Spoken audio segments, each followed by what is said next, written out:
Coming to you live from Jurassic Park on Isla Nublar, somewhere in Southern California. It's the Hollywood Horror Nerds, your number one source for news, speculation, and discussion exclusively about Universal Studios Hollywood's FanFest nights. And now to our hosts, Undead Ed and our favorite chaostician, Dr. Al Malcolm. Thank you, Al. Thanks for hosting us. It's been a very educational trip to this new Jurassic Park opening somewhere on Isla Nublar, assuming nothing catastrophic goes wrong that would prevent it from opening. As far as I've heard, they've held no expense. I think you might have spared a few expenses putting that sentence together right there. They spared no expense. I'm sorry. That's my understanding. As well, I also understand when you have a whole theme park based around creating new life, there's very little you have to consider in terms of chaos that might be introduced that would cause the things to go off the rails. So I'm sure it will be very successful, but that is not what we're here to talk about. Of course, it is now towards the end of March. That means there's only one topic on everyone's mind, and that is Universal Studios FanFest Nights 2026.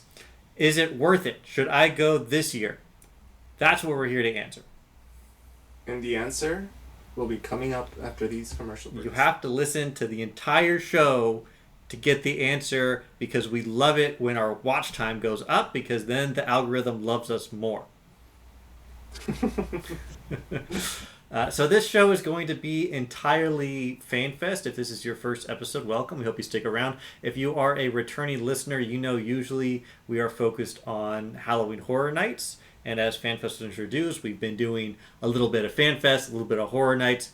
But this is the month before FanFest opens. There's a little bit of Horror Nights news, but we're not going to cover it. We're going to put it in the bin. We're going to reopen that in May. This episode, the next episode, is 100% FanFest. That's right. It's all about us, FanFest, and what to do.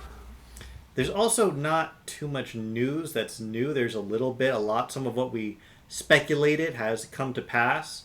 Some of it has not. So we're going to give you the latest. I think at this point we feel there is a good sense of what the event is going to be, both because we went last year, because we've been following this closely. So we're going to give you a very brief overview. If you really want a more in-depth review, you can check last month's episode where we went through everything that was announced then. We're going to catch you up, and we're mainly just going to focus on how we feel about this event. Do we think there's value there? What kind of people do we think should go? Is it going to be better than last year? Is it going to be worse than last year? How is it compared to kind of other events? There's going to be a little more discussion-based, a little more free-form, and maybe a little shorter. We'll see how that goes. Let's get started. All right, let's jump straight into the news. So we've talked about it before. It's been very interesting to see it develop, but we have not official confirmation, but as we get into it, I think you'll understand why we're now extremely confident there's going to be Jurassic Park, Jurassic World coming to FanFest in a fan zone. The reason we believe this is because it's being constructed out in the open air. If you attended Horror Nights last year, you remember outside the Mummy ride area, they reclaimed some of the hillside there, and there's a big, just kind of empty cement area that they weren't doing much. They were playing I think we talked about they should put a projector up and just run some movies on that while you wait in line for Jason. But they are using it for FanFest. They opened it for one day. It's Jurassic World Journey Through Ages fan zone. So that whole area, it's a decently sized area. It's about the same size, I would say, as maybe the Universal Plaza space. So fairly large for a fan zone, scare zone kind of idea. And they opened, it was being constructed. You could see it as you were coming out. You could obviously see dinosaur props were being moved into the zone. You could see the giant Jurassic Park sign with the big gate was moved into the area. And then we had posts online of a casting call for a few characters for meet and greets from Jurassic Park. And then one day last week, it actually opened for one day as kind of a test run. I think there was some union obligation or some kind of legal obligation they had to fulfill to run it at FanFest. It needed to run for one day, so it could be a legacy zone. Not really clear why, but that was a scuttlebutt. So we have a very good idea, actually. I think we have a better idea of what this is going to be than anything else new coming to FanFest. Yes, I saw what's happening, and it looks very interesting. Overall, people will recognize some of the raptor puppeteering. I feel like. Yeah, there was a few different elements to it. I think if you went to last year, you remember there was a fan zone for One Piece, which was just really 4 or 5 different meet and greets, and then some boxes that were kind of anime style. It was a very light theme and some posters on the wall. This one they went more all out in terms of the theming. You could still tell I'm in a. It's not fully immersive, you know. It's a concrete zone. The floor is still concrete. There's a big concrete wall there, but they've pulled in virtually every Jurassic Park, Jurassic World prop that they still have that's not currently in use on the Jurassic World ride. So a lot of stuff. If you remember the kind of Jurassic Forest area on the studio tour that got depreciated when they did the renovations for the anniversary last year, they've moved a lot of those props over. So they have the half Spinosaurus. They have several dinosaurs. They have a few things I think are from the movies. It was a little hard to tell in terms of, is this a prop that was for the theme park? Was a prop for the movie that then was used in the theme park? They have stuff like the boat from Jurassic Park 3. I'm not sure if they're going to have the cars, they're going to have the Jeeps out for you to take pictures with or sit on. But there's a strong amount of theming, so it's also good for your photo ops. If you're interested in taking a few Jurassic Park pictures, it's a good area for that. So that's what struck me first, is just visually looking at the zone. Very different from the fan zone that they did for One Piece. A lot more investment. Well, not really investment because there was stuff they already had, but a lot more effort, we can say. Visually, it looks like a more cohesive experience.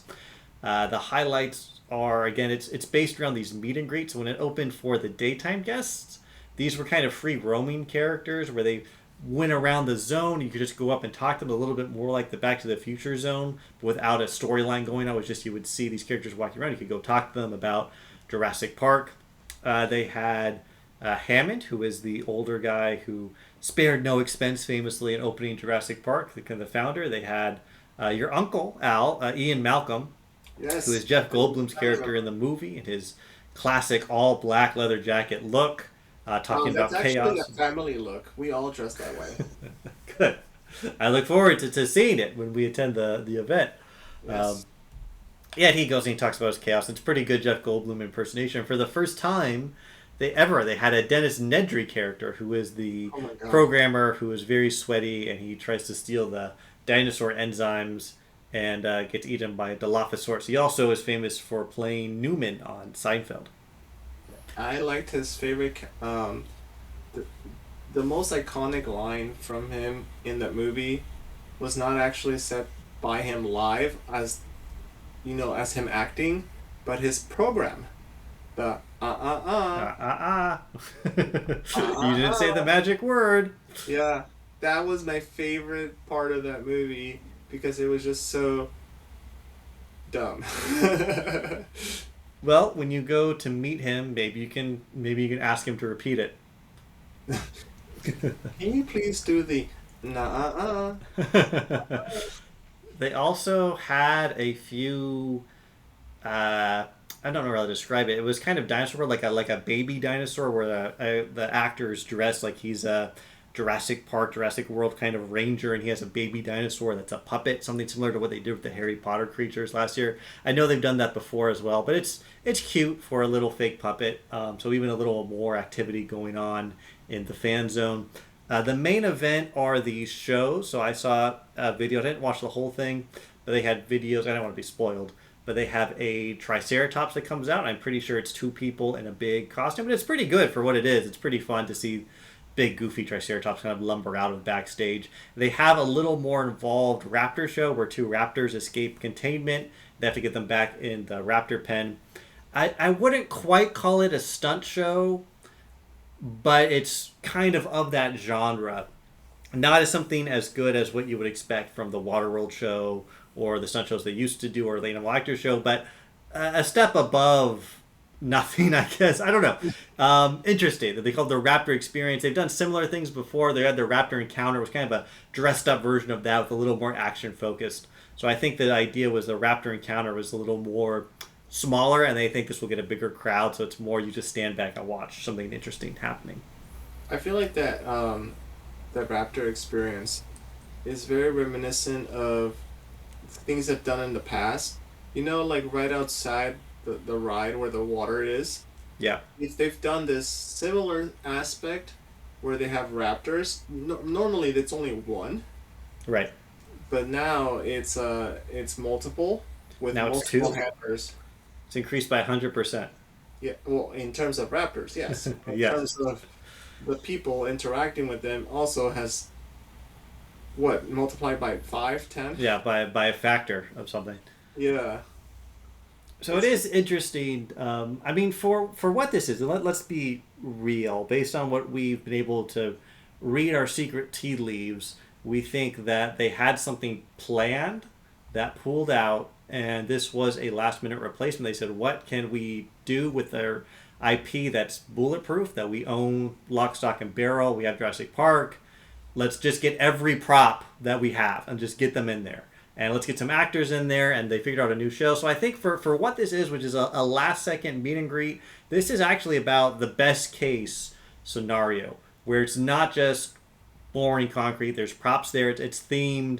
They have an interesting variety of characters, including these walk around puppets. Even it's characters that haven't been depicted in this form before. So if you're into these meet and greets, I think that's a big plus for you. I know it's a big draw at the Disney events. We'll get to that eventually. And they even have a new mini show. So I was pleased. I kept my expectations very low as I saw this coming together. I was like, look, this is coming together last second. It's probably just going to be meet and greets. And I would say they cleared past what I expected. I do wonder if it's going to be a little bit poorly received by the general public, as they might expect like a full walkthrough experience, which this is definitely not. It's not, you don't walk through. There's not multiple scenes. But for a meet and greet, this is a really next level stepped up meet and greet. So I was pleased. Well, it's gonna be much better than the meet and greet from One Piece. Just Right. again, because it's just much bigger. One Piece was just isolated to a small corner, and this is all most of the lower lot area, where it's going to be a little bit more expansive. Because then you have the ride. Yeah, You it's right should there. really, like, go on and be like, "Whoa! Now I've done I've gone full 360 on this," or I've gone Yeah, through it's meeting the characters, talking to them, seeing the raptors, and I'm finishing off by going on the ride.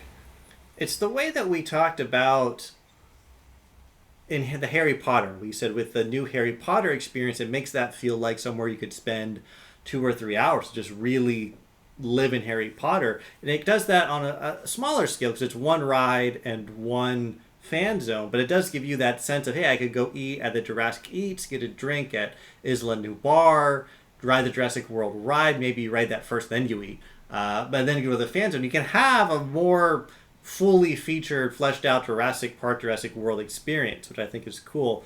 To the point that I almost wonder, should they have replaced Dungeons and Dragons with the Mummy? And then you could have a whole Mummy experience as well and gone more for, let's just stick with our Universal IP. But we'll save the wish casting for next year. For next Fan Fest. So that's the Jurassic World Journey Through Ages. We'll see in what form it comes. But if you're a Jurassic Park fan, which we are, something to look forward to. Something that I think is less targeted towards our demographic. They've announced what's going to be in the DreamWorks theater. It is Sailor Moon, which actually we did talk about Sailor Moon. I don't know if we ever really put it down, so we think this is going to come. But I know we talked about what other anime could they get that would be good, and Sailor Moon was on our list of this is something they should go after. So I gotta give us credit because we're wrong a lot. When we're right, we gotta get our flowers. So congratulations to the horror nerds. I will say I don't know hardly anything about Sailor Moon. I know who Sailor Moon is, or I was alive in the '90s, so I remember when that was kind of coming up, and it was. My dude, we were barely alive in the '90s. I was alive enough to know what Sailor Moon was. It was the hot new thing, and it was very unique at the time. Anime was a new thing for the American children back then, so it had a kind of cachet to it. Kind of, it was cool, but not enough that I was going to watch a show about girls.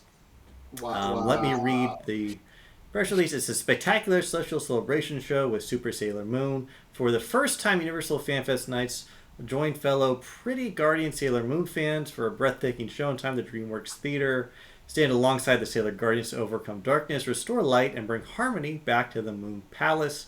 There were a lot of words in there that I understood in isolation, but together I do not understand, but I think for Sailor Moon fans, you will understand and you're very excited. I know the reception I saw on my FanFest forum, there were a few people who were Sailor Moon fans and they were very excited to see this. It is a premiere at FanFest. It is a show that's going to be at Universal Studios Japan. So expect it again to be subtitles, not in English, which might turn some people off. But it will be never before seen. So I think it's cool. They're giving a premiere to FanFest. Again, it's something else. I don't know if this was last minute or planned. It was announced fairly recently. It was kind of announced late. But it's cool to see them giving something like that to FanFest. And they're expanding it as well. There was a casting call for a Sailor Moon walk-around meet and greet character. So if you're a big Sailor Moon fan, I don't think they've had Sailor Moon in the parks anywhere before. So it's kind of a first opportunity, which is pretty cool. Yeah, I know of Sailor Moon. I know that there's multiple sailors based on, bodies. Celestial bodies. Celestial bodies, yeah. And, yeah, and I wasn't a fan just because there was Pokemon at the same time. It's something that's not for us, but it's different from Horror Nights. At Horror Nights, I feel like I'm a horror fan, so I kind of expect everything to be for me. So if I see something, I'm like, I don't like it, I'm going to ding the event. FanFest, I think, is different. This is just something that, look, it's not a fandom I'm a part of, but I'm not going to knock the event, and I think it's a good get for the event. I think in terms of anime, Sailor Moon is still pretty high up in the terms of tier. I think last year was Jujutsu Kaisen, which I think for anime fans, I think you all know what that is. For us, non-anime fans, I don't think anyone heard of it. Sailor Moon isn't like that. Sailor Moon has broken through into just the nerdum mainstream. So it's a good get. I think it's really cool they're doing a character as well. I think for, I like seeing them. I think they saw One Piece was very successful, so they're trying to expand the anime. I think Sailor Moon was a good way to go. Yeah, definitely. I think they underestimated how much of a fan base One Piece had, because this is much bigger now. They definitely did. I mean, we've talked about it before, but One Piece was kind of the surprise hit of last year, where the weights were huge, the food had the biggest weight, and we saw a lot of people in One Piece cosplay, which is why this is a nice segue to our next section. They've expanded One Piece, so we talked about this before. I'm going to give you a quick overview before we go into discussion again of what's coming. So One Piece was expanded. It's no longer only the fanzone. The fanzone will still be there. From what I've seen, I don't think they've set it up yet, so I don't think it's going to be like the Jurassic World, where it's going to be a little more immersive. I think it's going to still be a pretty bare bones fan zone, just based around the meet and greets with the Sanji's galley food. But they are putting a One Piece stunt show in the Waterworld Theater. I think it's about 20 minutes, so it's a decent length, not as long as they have a longer version in Universal Japan. They're not bringing the full show, but it should be. I mean, I think we'll probably go see it, even though I'm not a One Piece fan, because we like stunt shows. It's definitely a big upgrade to go from fan zone to Waterworld stage. Yeah. I think it's, and they're also promoting One Piece a lot more. You'll see it in the ad. It's on their banner on the website now, whereas last year it was almost an afterthought, and now it is front and center. So I think man, when you find a golden goose, a golden egg, you gotta grab those eggs. Yeah. Also coming, let's talk about the new things. Scooby to Universal Monsters. We've talked about it a few different times. This is kind of taking the Back to the Future slot. It'll be on the back lot in Little Europe. It is a movie is being shot, the Universal Monsters movie, when something goes wrong and the Scooby Gang is called in to investigate and find out who's behind it and are the monsters real. Yes. You'll be there to help, of course. Unlike Back to the Future, it is an original story with characters you are familiar with, but it's going to maintain that same, everything I've heard says it's going to maintain that same kind of living interactive theater style that Back to the Future had last year, albeit in a different location. And we've talked about before, how are they going to do Scooby-Doo? Is it just going to be an actor in a goofy costume, or will they try to get a Boston Dynamics robot, was my unrealistic suggestion, or will there be a real Great Dane you could take a picture with? And they've confirmed now through a TV commercial it will just be the actor in the Halloween looking costume. It's not immersive at all. It looks like he got a costume from Spirit Halloween, but that's cheap, and that's what the daytime walk around Scooby-Doo character goes with, so that's what we're gonna get. I mean, hey, it's something, I guess, but I mean, both ideas of a Boston Dynamics dog and a live Great Dane were terrible ideas in my. No. The Boston Dynamics dog was a fantastic idea if money was no object. If they were truly going to spare no expense on FanFest, I would want several Boston Dynamics robots involved in all parts of the event. But they spared the expense there. And then at night, on the first night, when the Boston Dynamics dogs take over the park, then it would be like, oh no, what have we done? No, then you just segue into, you didn't realize we were also doing Terminator. I guess AI found a way. Yeah. Artificial life found a way. Yes. Also new this year is the Wizarding World of Harry Potter Dark Forest, Forbidden Forest Adventure. What I've learned about this, and I don't know if this is new information or I just didn't know it, but it's going to be an outdoors experience. So it is a section that is kind of cordoned off. It's not a fan zone. It is a step-by-step kind of walkthrough experience, similar to Dungeons & Dragons last year, but it's not enclosed. It'll be open air, and you'll go through and meet magical creatures. They've really been playing up the hippogriff, which you can see at the flight of the hippogriff, but I'm assuming based on the way they've been advertising, there's also going to be a hippogriff puppet in play, or some kind of animatronic. So I think it's neat. It's outdoors. They do that kind of at Horror Nights for the Terror Tram, yes. But I hadn't thought of doing a dedicated maze that isn't on the back lot outdoors. So I'm very interested to see what that's like, and if that's an idea that we think could carry over into Horror Nights. If it rains, it'll probably be really bad, which happened to us last year we went to this. So we'll see. No, actually, I love the rain because it actually made it easier to identify which were the cast. Because they were wearing raincoats. Yes. I just worry if they have a big Buckbeak puppet, it might not interact well with the rain. Well, if you don't bow, it's not going to interact well anyways. Well, I assume that they've thought of this and have a way around it. But it is interesting, I think, that it's outdoors, and I'll be interested to see how that works. Last year was in wasn't FanFest in April, or it's the same dates. It's end of April, beginning of May. Okay. Yeah. So yeah, May showers. Yep. April showers. April showers bring May flowers. They bring May flowers, which bring pilgrims. So end of April tends to be rain still, anyways. Right. Also, so this is just returning as Dungeons and Dragons Seekers of Waterdeep. We did this last year.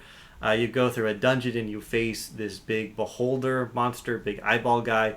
A very impressive Jim Henson Workshop puppet. Expected to be largely the same as last year, maybe a few enhancements or small changes, but expect it to largely be a rerun. And they're also promoting Super Nintendo World, where you can meet different Yoshis, but not the red one, which we discussed last year, is something of a faux pas in the Marvel fandom to skip over red Yoshi in favor of other colors. I really enjoyed that fun fact, so I'm mentioning it again, that there's a hierarchy of colors in the Yoshi world, and after green is supposed to come red, and they bypass, and that made some people very upset. Oh my god, interesting. Yeah. It's interesting when you make contact with other fandoms out there and their customs, which they're so used to, and it seems so normal. You're like, really? You care that much about the Yoshi color? It's for Peter Griffith, a color swatch meme. There will also be themed merchandise. There will be themed food. The most attractions will be open. Secret Life of Pets will not be open this year. They have also been a little bit more upfront with when things close. So yes. A lot of attractions will close, especially in Harry Potter, I think will close at midnight. So make sure you're right that early. But most of the parks, save the kid rides in Despicable Me and Secret Life of Pets, and the studio tour obviously will be closed. The rest of the park will be open. Oh, finally they tell us exactly when things close, because it was really annoying trying to go to Harry Potter World and they're like, sorry, we're closed. I was like, what? Yes, it is. So make sure if you are going to go, keep an eye on the app. And if you ask someone who works there, they'll help you and tell you. Don't be afraid. It's what they get paid to do. They'll be happy not to stand there and be bored. They'll be happy to have a question for a few minutes. But yeah, be aware of when things close so you can kind of time your night.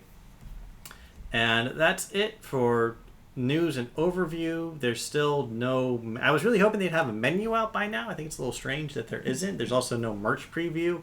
I expect that'll come out in the next few weeks. Feels a little strange it's not out, so maybe they're not going to lean so much into the theme food and they'll just have the regular park food open. Last year we thought the food overall was disappointing, so maybe if they're just going to cut their losses and say, go to the Panda Express, guys. That's why we have Panda Express, as we know our food isn't great. Then Right? we'll have a nice Panda Express meal. No, if there is no food, we recommend the Harry Potter Three Broomsticks. It's probably the best food in the park. Krusty Burger's not bad either. Krusty Burger's not that bad, but I do love Cletus's Chicken Shack much better, if you ask Please, me. Chicken Shack is good, but be wary of the chicken waffle burger Oh, because God, it don't do tastes that. good, but the waffle will disintegrate as you eat it. You just have very Yes. sticky syrup fingers. I do recall that was a big issue when we went and we were like, it's a waffle. It's Your hand delicious. gets sticky. Yeah, you gotta go to the bathroom to wash up. Yeah. It's not bad. There is decent food. With the Jurassic Park downstairs food is awful. Avoid that place. Oh my God. It's always a Yeah. hit or miss over there. Terrible experience there. So if you want to get a more in-depth food review, actually you should go listen to our we went 2 years ago and we spent on our daytime Universal Studios review, we spent half the time complaining about the Jurassic Park food venue. We had such a terrible lunch. And if you're interested in hearing more about the different fan fests, if you go listen to our last episode, we covered each announced experience in greater detail. We're going to now go into our discussion portion and just try to answer the question, should you go? Who should go? Should anyone go? Should humans go? Should And the AI go? first thing that just bears repeating is if we remember back to our New Year's resolutions. I had one for FanFest. Let me see if I can actually find that real quick. But I know I had one. I said it needs to have a fourth experience, right? It needs to get bigger. It can't even be, first of all, getting smaller was a bad idea. And keeping it the same also is bad. This was something that last year, every night sold out. It was a big hit. People really responded to it. People had a good time. I think we unequivocally recommended it last year.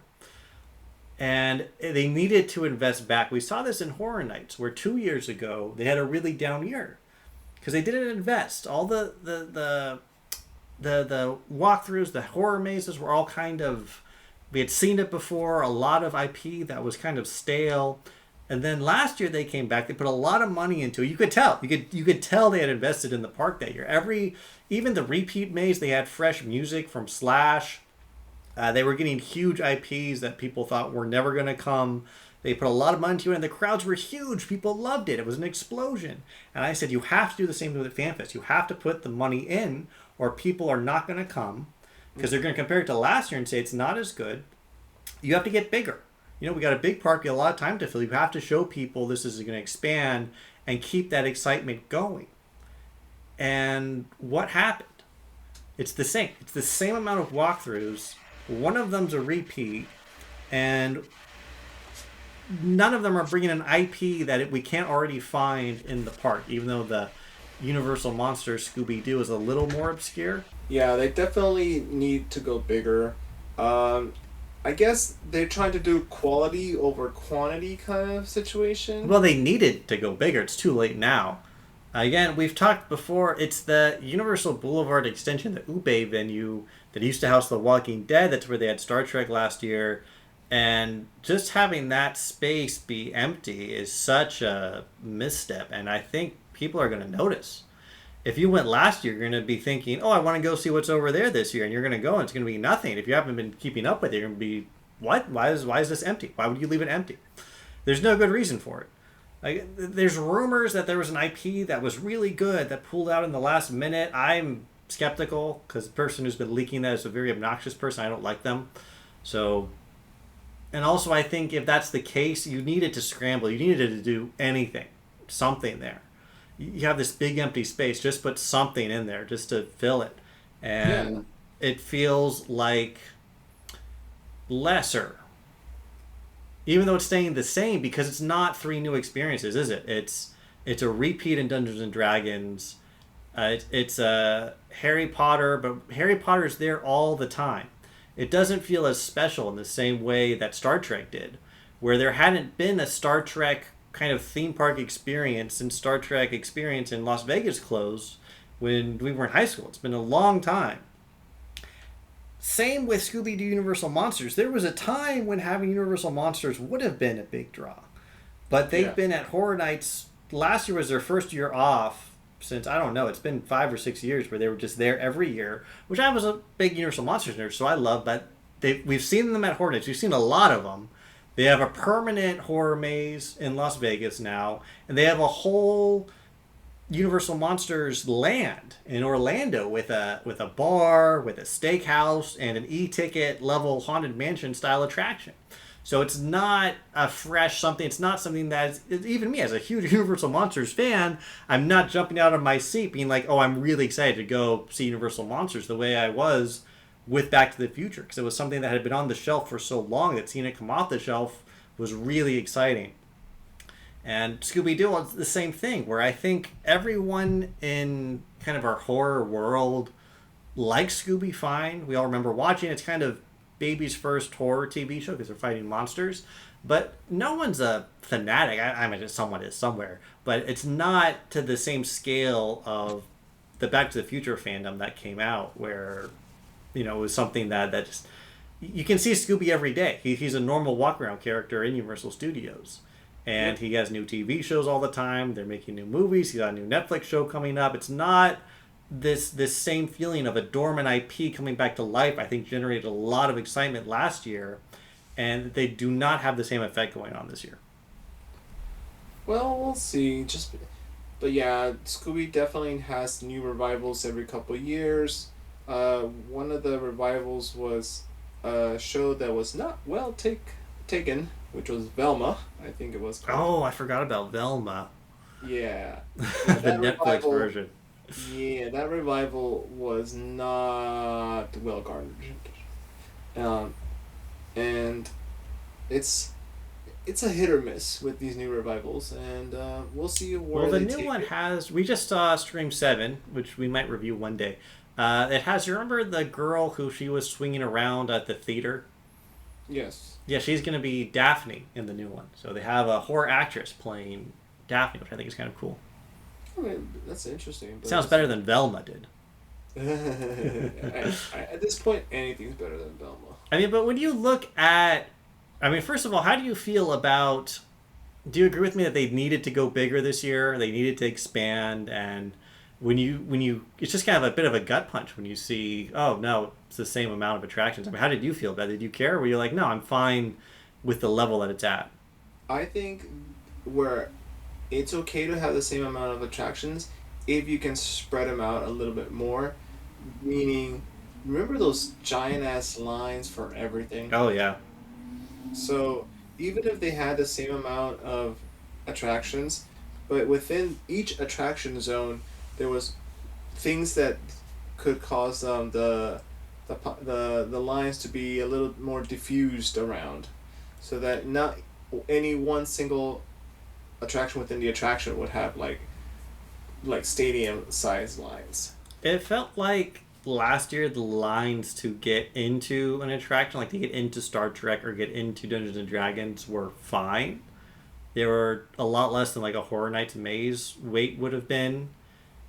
But once you were in something that didn't have an express line, you had, a meet and greet for a character, or you had a special food item, the lines were awful. I mean, we waited like 30 minutes to get churros in Harry Potter Land. And they were a disappointment. They were awful. They were really bad churros. They oversold it on online, and each one was gonna have a unique flavor, and then we tasted each of them. It was just frosting. They each had a different colored frosting, which isn't even, And it was supposed to be unique cinnamon sugar, different color, different flavor in the sugar crystals, and that's not what they were. They were not, and then, remember, And they were bad. They were stale. they had to do at one point cash only, and they had to be exact change because I think the guys that were handling They the just money didn't could care. not do math. So, I mean, so when you look at the IP lineup, compare it to last year. I mean, does it get you excited compared to last year? Not as much, just because Back to the Future is like the biggest thing one of the biggest things I like. On Jurassic Park, comparable. It's just that it's different. And in terms of the anime aspect, this is also another anime that I was not into. So, And the thing, um, I give them a pass for anime on like my personal scale because the only one that I would look at and get excited about would be if they have like a Pokemon, which is more gaming anyway. I was not an anime guy, so I try to look at it objectively, and I can say, look, objectively, One Piece is a very popular property. They gave it an upgrade. It's going to have probably a pretty good show. Sailor Moon, pretty well known, good get for them. So I have to give them a pass in terms of you did a good job on the anime stuff. It's the fantasy and the sci-fi that feel like a disappointment. I mean, first of all, I agree. Jurassic Park's cool. I'm excited for Jurassic Park. I already got a Jurassic Park costume ready because it was an easy costume to get. But those are great movies. But again, it's the same factor as it's already there. You know, I can go on the Jurassic World ride any day I go to the park. I can go eat the meal. It's a bad meal, but it's there. The drinks are not that bad, actually. The drinks are pretty good. So I could get Jurassic Park drink. It's not as unique as Back to the Future was last year, to where you haven't seen Back to the Future in a theme park in 13 something years. It's been a long time. what was it since Krusty Simpsons Land took over? Yeah. Because that used to be the Back to the Future lot. Yep, it was better as Back to the Future. I'm not a Simpsons Ride hater, but it's showing its age now. It's time. It's on its last legs. Well, literally also, and figuratively. Yeah, and I mean Star Trek. I mean not Star Trek. Jurassic Park has to do double duty here as holding up the sci-fi part of the banner, because Star Trek doesn't really have a reverse placement. It's just gone. Star Trek's just out, and they went a little deeper on fantasy by bringing in another Harry Potter. But again, even though I like Harry Potter fine, it's the same problem as it's already there. I already get Harry Potter every time I go. It's more something I like, which is good. But last year was so exciting in part because it was things that I don't usually get, that you get for the first time. Yeah. I mean, I don't know. It's gonna be an interesting factor. At the end of the day, we won't know until we're there. We can hope for the best at this rate in terms of like quality over quantity again. Like, it's smaller. It's the same, but the quality is much better than last year. Or we can be there and be like, oh no, the quality actually went down. I mean, I'm expecting the Dungeons and Dragons, which I liked last year. I expect it'll still be good. I'm only going to do it once, but I think it'll be a good run through. I think I'll have fun doing it again. I expect the One Piece Stunt Show will be good. I'm looking forward to seeing it, even though I'm not a fan of the property. I think it'll be a well put together show. I think Universal always does a good stunt show. I think it'll be a lot better than the Purge Stunt Show. And it's pretty lengthy too. So I think it'll be super fun. I think the Harry Potter walkthrough will be... That's the one actually I'm the most interested in seeing. I think if it's just going to be the same animals from last year, but now instead of having them walk around, because we talked about this in our review, they would just get mobbed. And if you weren't lucky, you basically didn't get to see them. So if it's a more structured environment, you get to see them all, maybe with one or two new things. I think that's solid. I do think it'll be fun to be in the Harry Potter land with one more thing to do. It makes it a more complete experience. Mm-hmm. So it might be a fun place just to spend some time. I think the Jurassic Park, we talked about it earlier, but I think it's actually pretty strong. It's a property that I really like. I think it'll be fun. Again, I'm curious to see how they handle some of those logistical problems around the lines. Because as fun as it would be to go to talk to the Dennis Nedry character and ask him about, have you seen Seinfeld? I'm not going to wait 30 minutes to do that. My tolerance for a wait for a meet and greet is very low. I won't wait more than like 10 minutes for it. So at the day operations version, you could just go up to these people. There was not really a line to interact. If they have a line to interact and it's a long line like we saw for One Piece or we saw for the dog Einstein Back to the Future, I'm just not going to wait in it. I mean, I'm out. I'm sorry. I will not wait in a long line for meet and greet. They really like went really hard on those lines. I remember there was a long ass line to just see the Back to the Future car. Yeah. Nothing well, no, else. there was a dog in that car. Yeah, well, yeah, Einstein. It was for the dog. It was for the dog. It was but because still, there were a lot of influencers, and I say that in derogatory fashion, and they just were there just for the photo op. So that was the whole reason they were there. And we were there for the actual experience. So we were less interested in pictures because we're audio influencers. So the visuals weren't as important for us. Yeah. It was still crazy. I wish they could kick them out a little bit. Or just, oh my god, do you recall that there was that guy that was filming who had an entire rig on his shoulders? He was that very kept blocking obnoxious. our view. That was constantly blocking our view during the fireworks Harry show. Potter show, yeah. Which Yeah. I don't think they're doing the castle show again. They haven't announced if they are. Yeah. Like, they need to ban big things like that. Like, that's not cool. I couldn't see. And I'm tall. Yeah. Yeah. So something that's I've been kicking around as this news has been coming out. I've been trying to think about what I keep asking. What does FanFest really want it to be? Because I think you and I want it to be, and correct me if you're on a different place, but my feeling is it should be spring horror nights. It should be that same feeling of I bought a ticket. It is basically a whole new theme park layered on top of the existing park with these high quality boutique walkthrough experiences, and that's the star of the show. Well, yeah. Is that how you feel? Yeah, I mean, of course, like, not horror themed because... No, not horror themed, yeah. Yeah. But it's that same kind of idea of the different houses that you walk through and you see a story play out and you're part of the experience.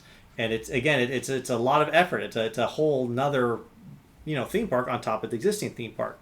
But then I thought maybe that is actually not Universal's vision. Maybe they've crunched the numbers and they looked at what Disney does over in Anaheim.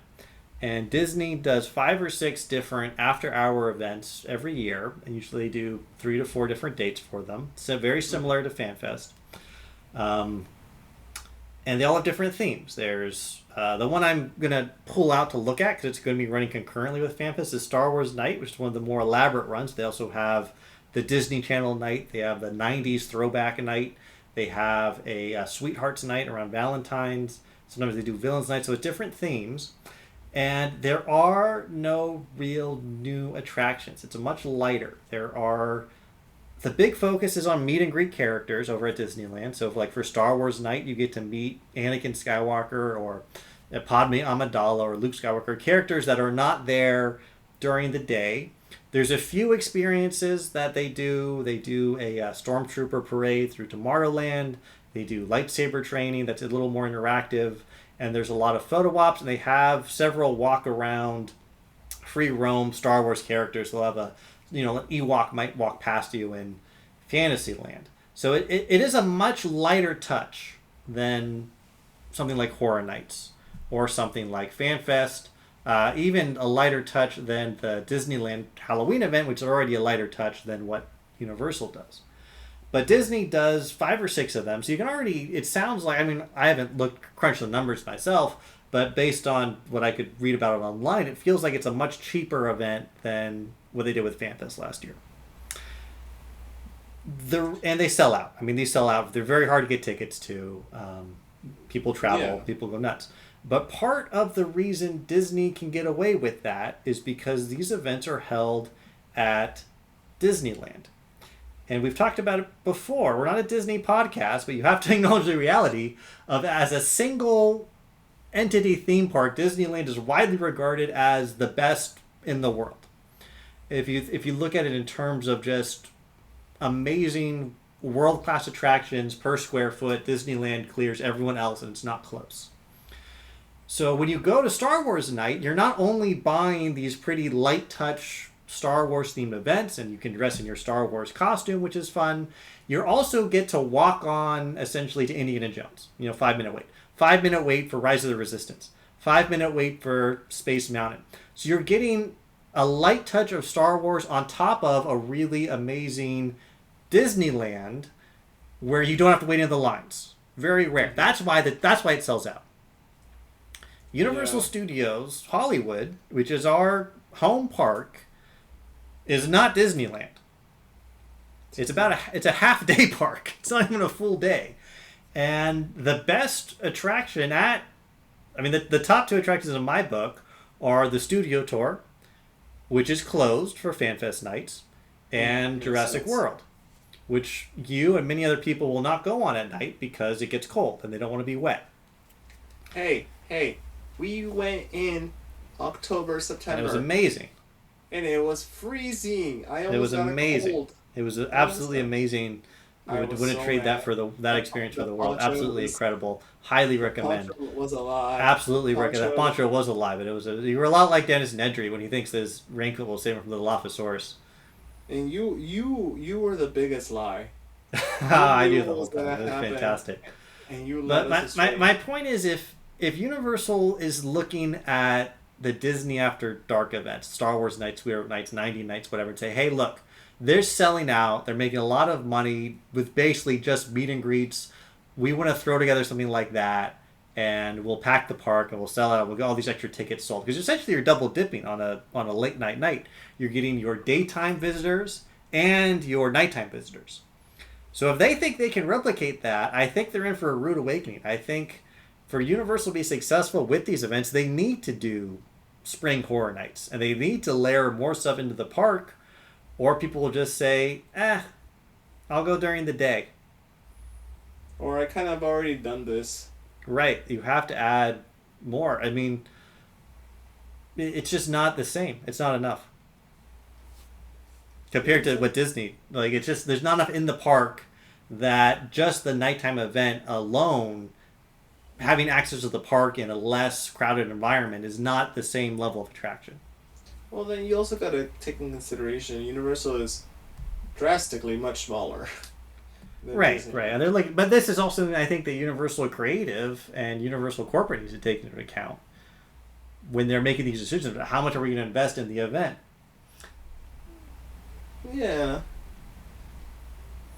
But most of these Disney events, they also take place in California Adventure, don't they? No, the Disneyland After Dark, the late night events are all Disneyland. The Halloween event takes place in California Adventure, but that one is slightly more involved. There's more to it than these late night events, the Halloween one.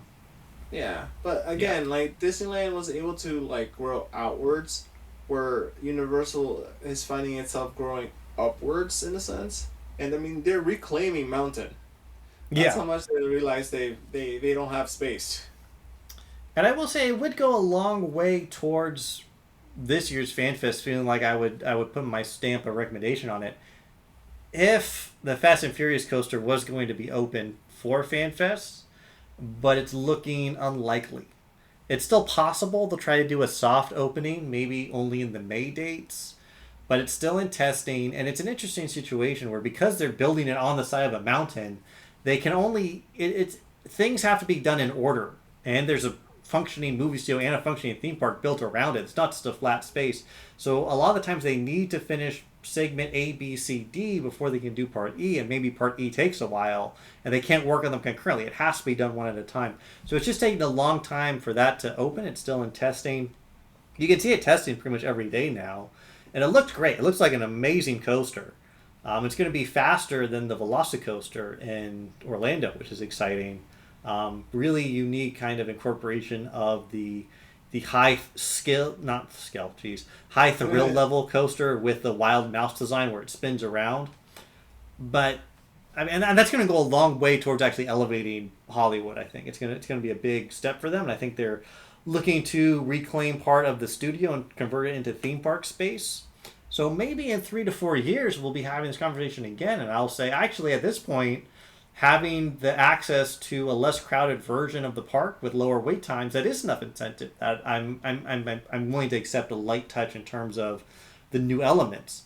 But that's not true this year, and I'm worried that if ticket sales aren't there this year and people just aren't coming, then they're just going to pull the plug. And I want to see this event grow and thrive and expand and not go away because they have a sophomore slump.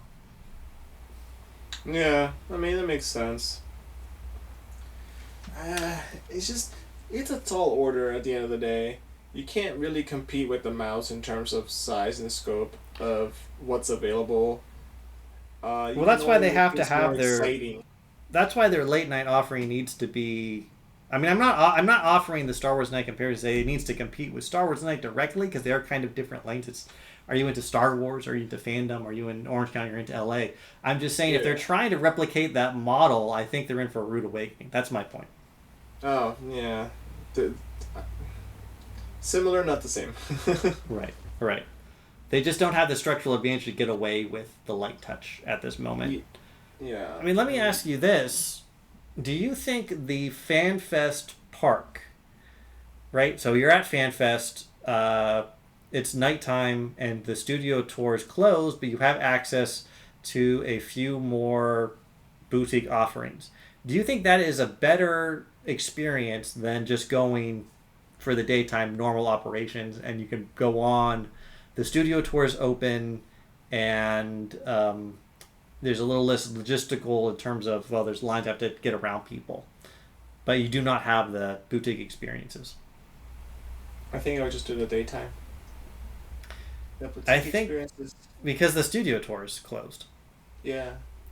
And even though it's very cool if you are a regular to be able to walk around on the back lot, and as we get to walk around, it's become less special when we go to Horror Nights to be on the Bates Motels. It's so cool that it's kind of, we got used to being like, oh, I'm on the Bates Motel set. Okay. So we've been there for, several years now. It's going to be cool to go to a different part of it. I'm excited to go to Little Europe part, but I think if you had never been, it's the main attraction of Universal Studios Hollywood is the studio tour. That's what it has that, even Disneyland doesn't have something like that. It's very unique to the park. It's the je ne sais quoi of it all. Yeah. Which when we get back to our... Especially if you're thinking about people who don't live in Southern California, if you're going to travel, who have to fly in or drive longer distances, what is the night going to give me and what is the daytime going to give me? And when you compare them, you're like, I don't know. I feel like doing the daytime stuff would be more bang for my buck, especially because you get kicked out. You get kicked out. Well, you could just go in later May or in March. You just not go during the nighttime event. I mean, I wouldn't recommend going to the park only for the daytime on the day of an event night. I think you lose several hours at the end of the night. That's not cool. You pay the same price. The way this would work is if you did both, because you could do both. You could finish all the daytime stuff. I mean, like you said, the park's not huge. Well, for Horror Nights, we always refer to the after. They sell that after 2 p.m. ticket, lets you get in early, and we always refer to that as the studio tour ticket because the main attraction of it is you do the studio tour, and then Horror Nights starts, so you get to do both. Yep. It was. I like the studio tour. The last thing I wanted to talk about, just in terms of comparison, before we actually answer the question we posed at the top of the show, which is, should you go? Let's just think about the 2025. Let's think about what that lineup looked like before we went. So before we, got to put yourself in the mindset that we're in now. We haven't been yet. We don't know what the quality level is going to be. Are you more excited looking at the 2025 lineup, at this time last year, or now fast forward today? So now we have a little bit more idea of what to expect. We've been through these attractions before. It's not totally virgin snow out there, and we know what's coming. Are you more excited for 2026 now, or were you more excited for 2025 then? I think 2025 then was more exciting. I mean, what drew Because me to 2025's event was Back to the Future. yeah, I was gonna say the aspect of it's an IP we have not seen in decades. And it was an anniversary year for that IP. Um, and it was, yeah, you're right. I mean, and that I loved Back to the Future when I was in high school. I watched that, every year. And Yeah, yeah, I mean, I wanted to I be more. remember whenever it would show on TV, I would watch it. Like it was a great movie. I liked all three of It's a them. really great movie. Yeah, and then In don't many get me ways, it's wrong, the perfect script in terms yeah. of setups and payoffs. But it's funny because there's no character growth, and yet it's still a perfect script. But don't get me wrong, I do like the Jurassic Park movies, but again, it's that aspect of they're still gonna be there. Yeah, like I There's love still Jurassic aspects Park. of them there every day. Right. It's not. Jurassic not Park is unique. not. I mean, there's Jurassic Park games. For the No. kids, there's TV shows. A movie just came out last year. I didn't see it, but it did come out. We just had a whole new trilogy with Chris Pratt that I did go see, and I like those. It's not coming off the shelf. It's just, and it's also going to be props that we've seen a lot of them before because we are park aficionados at this point Yeah. in terms of I mean, Universal Studios Hollywood. We've seen any prop that they've had on an attraction in the last 6 years. We've seen it because we've been on the wall. that's the crazy part, man. We've gone so often that we can notice exactly when something gets added or taken away. Yeah. It feels in general this year there's less in terms of these legacy franchises or a retro franchise or something. And last year had a whole kind of 80s tinge to it. It felt very 80s at the Back to the Future. It had Dungeons and Dragons. I know Dungeons and Dragons has had a modern resurgence, and that's what it was themed more around, but it kind of came out of the 70s. The Star Trek was based on like the Next Generation era from the 90s. The whole event felt very much like a throwback. And One Piece was coming out when we were kids in the Oddies. It wasn't, I mean, it's still popular now, but it's not new. And this year feels a lot more like they just went with things that aren't like, it didn't come out last year, but it's been enduring. It's still around. There's not as much of that retro feel. It survived, essentially. Yeah. You know? There's not these vaulted properties that it felt cool that they were coming back. It's stuff that we already know and we love, but we know it. We're very familiar with it. We kind of, it feels like there's a lot less unknowns going into the Harry Potter walkthrough as compared to the Star Trek walkthrough, because I've seen Universal do Harry Potter several times. I know they do a good job, but I know what that good job looks like, and I don't think they're going to shock me. I think I'll like it. I think it'll be good. I think I'll have a good time. I'm personally excited for the event because for us, I mean, it's a social event. We go. Yeah. It's fun for me to Hang be out back with in your Southern friends. California. We hang out. We have a good time. I'm excited. It's going to be a small group because we'll be able to. We were with a big group last year. I have to bend to the group's whim, and now I'm going to be like, no. Now we can do the Scooby-Doo 3 times because I want to do it. More like you will do Scooby-Doo 3 times. I will. And you'll do go it 4 somewhere because else. you're a mega fan. I told you I've owned a Great Dane. I know what it's like. Yeah. I lived a shaggy life. Uh, No. But who would I recommend to go this year?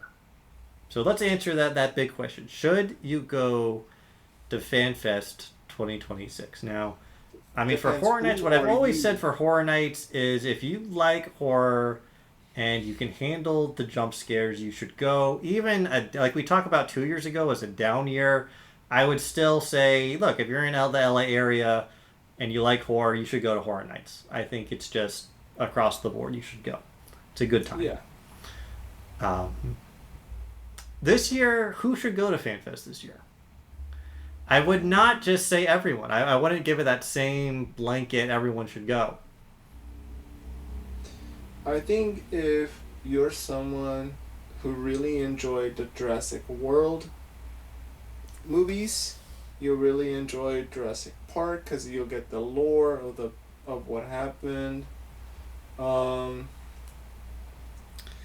Scooby-Doo I think is there's very a. like, I think yeah, it's smart first of all to look at the fandoms. I think if you are in the LA area and you're a big Harry Potter fan and you want to see that experience, I think that's a good.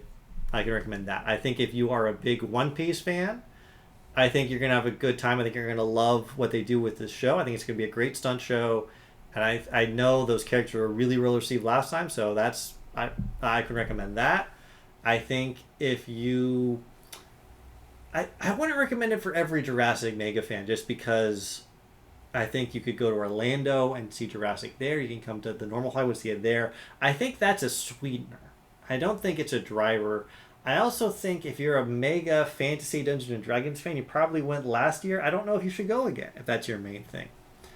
I think if you are a interactive theater lover and you like that aspect, I think you should go to experience the Scooby thing and see what they do differently this year. I think that's going to be interesting to see. Or is he going to do a different take on kind of that interactive theater idea? Are they going to give the people microphones? How is it going to be when the audience doesn't know the story going in? How are they going to communicate? I think I'm actually very interested in seeing how that plays out. That's kind of want to do it a few times so I can get the sense of how are they meeting those challenges. I think that's an interesting thing. I want to know how that Scooby character is going to interact. That actor, is he going to be on all fours? Is he going to be on two legs? I think it's going to be two legs. I hope not. I think if you're an influencer and you want the photos, I think you should go. I think if you just love theme parks, I would just go a different day. If you're saying I just want to go to Universal Studios, should I do FanFest Ed? I would say just go later in May. Just pick a day and just go. Because you want to see that studio tour. I think if you're really excited about Harry Potter or you're really excited about One Piece, I would say get the 2 p.m. ticket and do the studio tour, do the Jurassic World ride while it's hot, and then get your FanFest experience.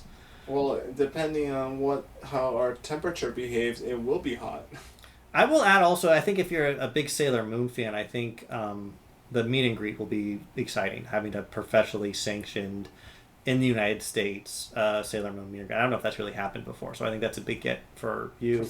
And also, I know people do like it's not a big appeal for me, but I know people really do respond to these character meet and greets. And I think if that's your jam, if you go to all the Disney events because you love the meet and greets, and people really do, I think then this is an event for you. They have a lot of them. They've been very well received. They hire very good actors for these. I mean, you saw what the lines were like for their Grinch act. That was one meet and greet. People loved it in Jesus December. Christ, man. So I think if that's your jam, you're going to have a great time. So I highly recommend for you. I definitely understand that sentiment. I feel like I will agree with you with the caveat that only if you are like a major fan of these attractions, of these animes, then you're like an outlier. But if you're just like the average Joe, the average person who's like, oh, this is kind of neat, then I can say you can probably not go and still have the same amount of fun. I would agree. If you're just someone who's like, I would say I think you already know if you should go or not. That's where I'm going. I think you, the listener, you already know whether or not you should go to this. Yeah. Either you've seen the listed IPs and you're excited. And if that's you, then you should go. It's not overly expensive to just get the normal ticket. It's cheaper than the average day ticket. Right. You do get access to the whole park, and there are, a lot of these, again, we bragged on earlier because it's not Disneyland, but again, Disneyland is the world-class theme park. It is the best in the world. It doesn't mean, just because Universal is not that level, does not mean it's a bad theme park. The rides are pretty good. I love the Jurassic World ride. Transformers ride's still good. The Mummy's a fun roller coaster. Harry Potter rides are all good. The Simpsons ride, I think, has a place. So if you're excited about one of these and you're just trying to like, oh well, I'm kind of waffling because I don't usually go. Look, now if you're excited, you should go. You'll have a good time. They'll do a good job. If you are just someone you're thinking, well, I'm kind of a Universal Studios theme park fan, but I don't know, I'm kind of waffling. You shouldn't go, and I think you know that already. Yeah, I see it. I see what you're trying to say. Yeah. If you already felt excited. the alternative is once you the first like what is it? It's the weekends in May. That's true. There is coming up. You will have an opportunity to decide because again, last year this event sold out. I do not think that's going to happen this year. I know ticket sales have been softer Well, than they anticipated. There's multiple reasons for that. I think That's true. That's true. But it is. I know. I have my own sources, and it is softer than they expected. So the first weekend is going to be April 24th, 25th, 26th. So after that, we'll have a review out. We're going on the 25th, so we'll have a review of that next week to help you actually decide. And there will be plenty of video from all sorts of influencers will be out. Look, most of the influencers are just going to tell you to go because they're shills and they have no integrity. We also have no integrity, but we're too small to get paid, so we do give you our honest opinion. So so watch the videos and kind of get a sense of what it'll be like, and then come to us to get the real inside scoop. But that can help you decide, because I do think if you have the first or second weekend in May open, it'll be going on. But it is a bit of different. It is a different recommendation I would give than Horror Nights. With Horror Nights, I would take anyone who is not strongly turned off by the jump scare idea should go and they'll have a good time. I would think this is a more selective crowd this year. Definitely. It's a little bit more niche. Yeah. And we'll see how it goes. Definitely, I hope it goes well, because again, I want this. If you're on the fence of I don't know, I'm not feeling it, Ed's right, like I feel it, like I shouldn't go. Once that first weekend passes and all these influencers start uploading their videos and people start giving their takes on what happened, then you can make another more informed decision, because you'll see it. That's very wise. You won't be surprised, which is the aspect that most people love, because you'll already see it. But it'll give you a better understanding of, is this worth my money? Is this worth giving my money to? Right, especially if you're out of town and you would have to travel. Yeah. And since you said like the ticket prices, purchases have been a little more softer, it sounds like you don't run the risk of not getting a sellout. I do not think there's the same risk of sellouts that we saw. I mean, we saw it last year, Horror Nights, which was crazy. But last night, I know every event last year of FanFest sold out. I don't think it's looking to go that way. Yeah. We keep an eye on it. If you're waffling, but you're leaning towards going, you keep an eye on it. It might change once those reviews start coming out or as we move closer to the event. But as of now, I know all nights are still available. I mean, we'll see. We shall see. We'll see. Personally, I'm excited. I think we're gonna have a fun time. I mean, no matter what, there's still the social aspect of it. Yeah, like, I think we like that. And this is we've been doing this podcast. I think this is our third year we've been doing it. Yes, but this is going to be our second FanFest, because it is because they didn't start FanFest. But I mean, no, it's just this has become part of our social life. Is doing these Universal events, which is a little strange, but I don't know. It's part of what life has become. We're grown, Ed. We can afford. Now. We're in an interesting kind of slice of life where we have income and we have no spouse, so we can spend it on frivolous children. Or children. We can spend on this frivolous Universal nonsense. Yes. Well, we can't, because it won't be forever. And now, as we've seen, one of our own. Yeah, we lost one of our traveling partners to marriage. He's no longer going to be in our Horror Nights party anymore. Shout out to you, man. You know who you are. Oh, he doesn't listen to this. I know. Right. Yeah. Well, that's all I have. I think it's a way to see it. Look, again, I think if you've been reading stuff and you've been excited about it, but you're saying people are down on it. Oh, Undead Ed's kind of down on it. No, if you're excited, I think, look, Universal, they do great at these executions. I think what Al said about quality versus quantity, I think the quality will be there. It's just, is it going to be in something you're interested in? If you were interested, I think, again, you should go. If that's not you, if you've been questioning, I think there's no harm in holding off or just deciding to do something else. Yeah. I don't think this is going to be a can't miss event this year. No. It's Okay. definitely going to be a sense of, if you're not already jazzed about it, you can wait until those first reviews come out and then make your final choice. But yeah, I mean, if you're already jazzed, you already buy your ticket. That's how it's gonna be. If you already bought your ticket, it's too late. Yeah, if you already bought Yeah, your ticket, like us. you're you're already set in stone. You're already going. If you haven't bought your ticket and you're waiting to figure it out, then just wait until first weekend rolls out and then people start uploading their reviews. We will be back at the very end of April. So we're going again on April 25th, which is the last Saturday in April.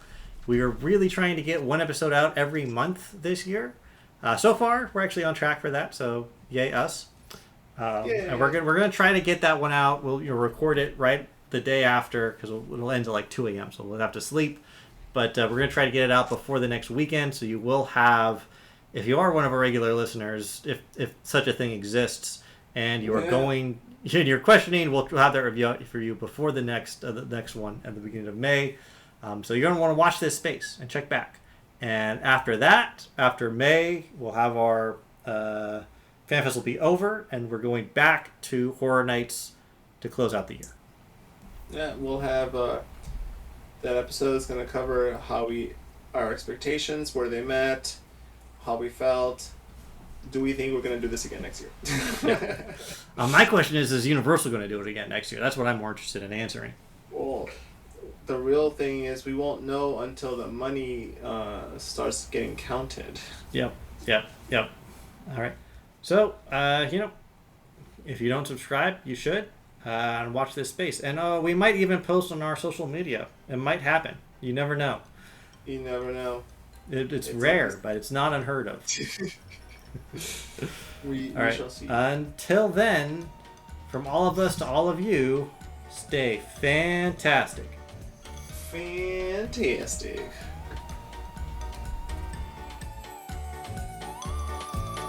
Thank you for listening to this production of the Hollywood Horror Nerds. We know you have many options for your listening entertainment, and we're glad you chose us. Find us on Instagram at Hollywood Horror Nerds, on X at HW Horror Nerds, and on YouTube at Hollywood Horror Nerds. Be sure to subscribe to this podcast on Spotify, Apple Podcasts, or your favorite alternative podcast site to ensure you don't miss next month's episode. And until then, stay scared out.